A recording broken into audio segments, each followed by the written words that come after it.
quite frankly, I can't understand why banks are being considered the holy churches of the modern economy, that private banks cannot go bankrupt like a normal company. I don't think the bonus cap's a good thing. I think it removes some of the abilities of both regulators and banks to actually to punish, to deal with poor risk-taking, poor judgments. Most companies now are global companies, so where they're headquartered is really irrelevant. Yeah. So for making money, the economies are irrelevant. Not sure I totally subscribe to that. I've obviously got to pay my union dues here as an economist. I can't agree that the economy is useless, but...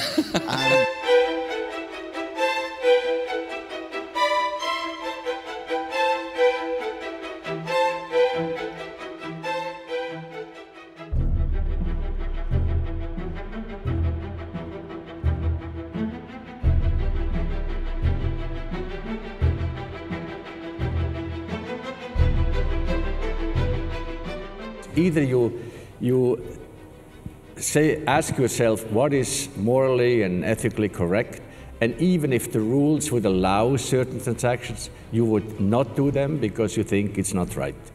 Or you say, well, I comply with the rules, but I go as far as the rules allow me to do so. It's very easy to take some short-term decisions on sound bites that actually do the long-term damage. And we have to be very careful on how we do this without abdicating our responsibilities there. But it has to be transparency at a higher level than it is today.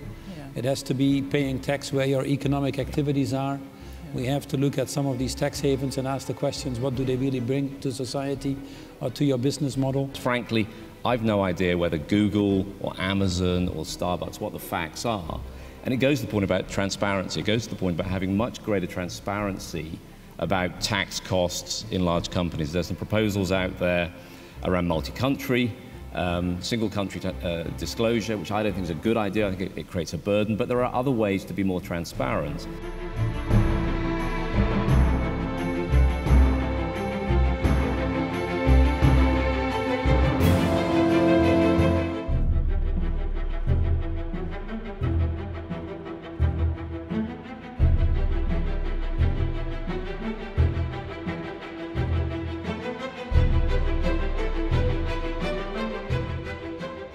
How do we need to continuously adapt, as Dave was saying, single-minded purpose in the very long term, but a need to adapt the tactics to the environment of the day to get there. One of the things that we've done is stop producing a conventional annual report and start trying to account for our impact. And to do that, you have to choose really where do we want to have an impact as a business? What is it we want to be held accountable for? A lot of the CEOs in companies, they're learning. You talk about water, and then you quickly have a discussion about energy, and then it's food security. It's like a little balloon, you know, you squeeze it here and it pops out somewhere else.